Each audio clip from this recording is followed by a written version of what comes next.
Hellcat.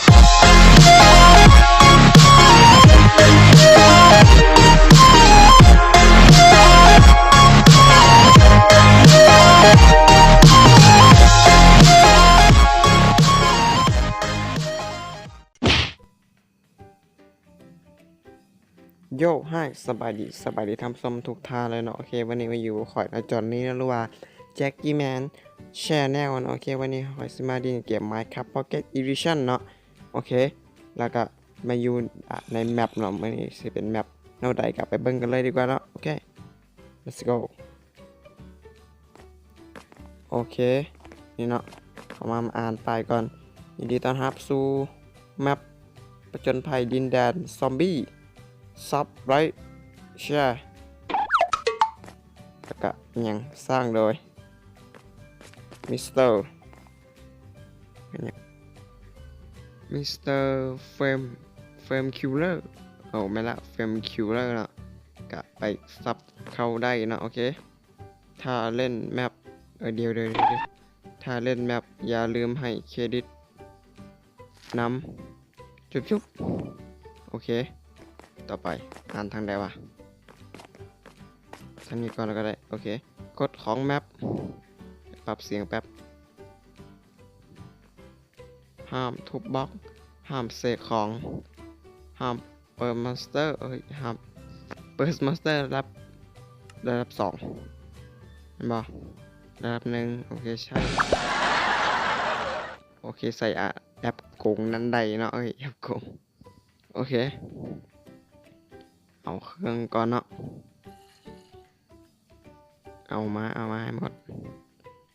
เอายังดี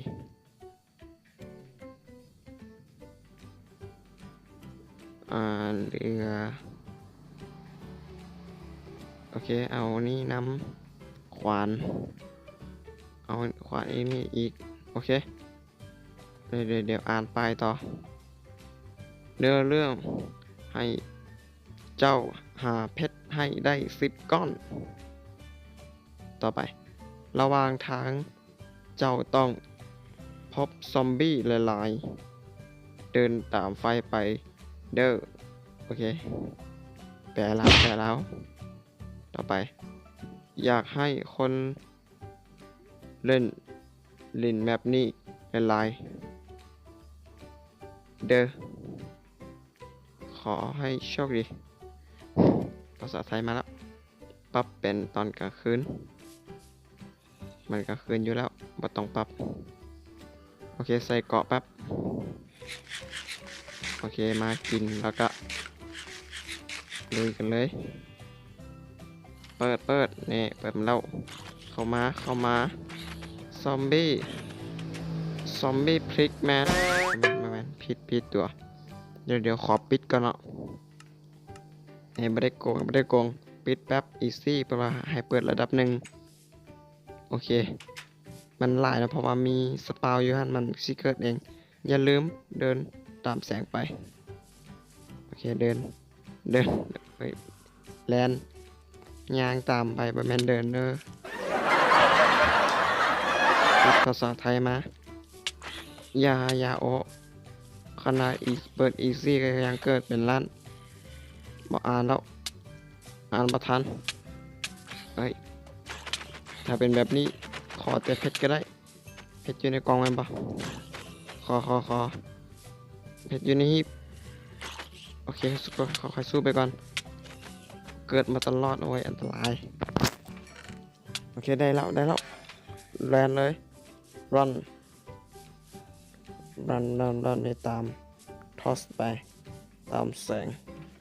โอเคได้มาแล้ว2 ก้อนแลนไว้ต้องไวเลย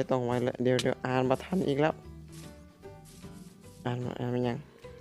เร็วไวสู้ซอมบี้มียังไงอ่านมาทัน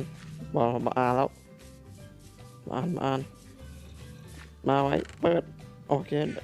ก้อนที่3เนาะก้อนที่3โดดลงไปมาแล้วว้าวเท่ถ้านี่จะท ทางนี้น่าจะปลอดภัยประมาณนี้โอ้โหน่าจะปลอดภัยนี่เฮ้ยเดี๋ยวมาปลอดภัยแล้วมาปลอดภัยเดี๋ยวปลายไปเขียนบอดปลอดภัยโอ้ยสิเกิดมาให้ยัง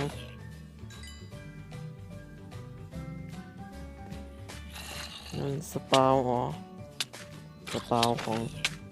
เราเห็นสปาวของซอมบี้ก็เลยต้องแลน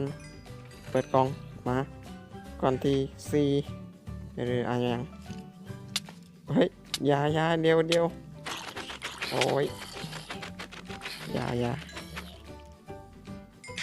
โอเคก็จะฆ่าชาวบ้านนี่ยังวะเดี๋ยวมาตีตลอดยางไปเรื่อยๆ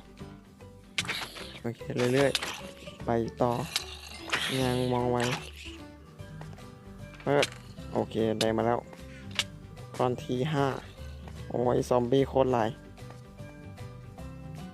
ใกล้จะถึงวันเดอร์เบิ่งป้ายเดี๋ยวยาคิดเบิ่งป้ายออกไปโอเค FWF ไฮเบอร์แมน WTF จะหูกันอยู่มันแนวใด โอเคยาแลนล่อนลงมาโอ้ยยากล่องต่อไปอยู่ใส่ว่าฮีบอยู่ใส่ฮีบหายเปิดก่อนที่6ได้แล้วคอยก่อนที่7เดี๋ยวได้แล้วก่อนที่7เดี๋ยวขอเปิดปิดแป๊บหนึ่งเนาะเพราะว่าเบิ่งอยากไปเบิ่งนั่นมันมีอย่างก่อนที่8เดี๋ยวง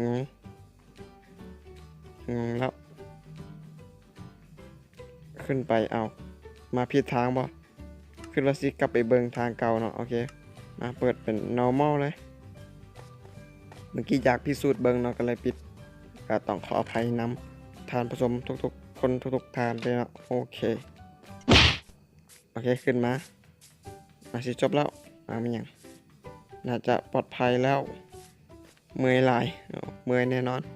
ซอมบี้หลายเติบยกยังมีอีกมีว่าออกก่อนที่10ได้แล้วมีกับมันเศร้าแล้วเนาะก็เลยมาเกิดแล้วปรับเป็นตอนกลางคืนได้บ่มาได้เนาะไม่สิป้าเป็นยังวะมันจบแล้วไปอ่านได้ข้างในในห้องนี้แหละเข้ามาอ่านเลย by Frank Killer Mr. Phil Killer เนาะ YouTube Mr. Phil Killer แล้วก็เฟรมพ่องเอ้ยเฟยพอแล้วพอหยุดไปไล่กำลังใจในการเฮ็ดคลิป1 ซับในความมีน้ำใจและมีความภาคภูมิใจในคอมเมนต์เดี๋ยวมาแล้วด้วยฮักมิสเตอร์เฟรมคิลเลอร์เปิดประตูไปเลยเป็นไงอาหารผิดด้านเมื่อกี้ตามหลังมาเป็นก่อนถ้าอยากให้มีภาค2ก็บอกเด้อให้คะแนน 1-3 ให้ระดับนี้3ระดับนี้เจ้าเสียให้เสียอันใดเนาะให้2ซะถือว่าคักนี้เรื่องกะคักดีเนาะซอมบี้โคตรหลายโอเค2จ้าภาษาไทยโอเคต่อไปก็เปิดเข้าไปเลยโดดเลยโดดรอโดดกระโดด นี่นี่คือการฆ่าตัว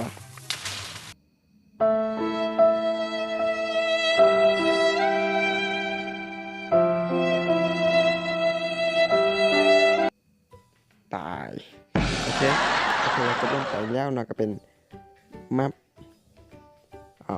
ผจญภัยในดินแดนซอมบี้เนาะซอมบี้แท้ๆโคตรเนี่ยหลายเลยโอเคก็สิทิ้งรีบไปใต้คลิปหน้าถ้าใครนะมาคลิปนี้หรือว่าคลิปใดอย่าลืมที่จะกดไลค์และกดแชร์เนาะกด Subscribe ไปเป็นกำลังใจในการให้คลิปต่อๆไปสำหรับวันนี้ต้องกล่าวคำว่าสบายดี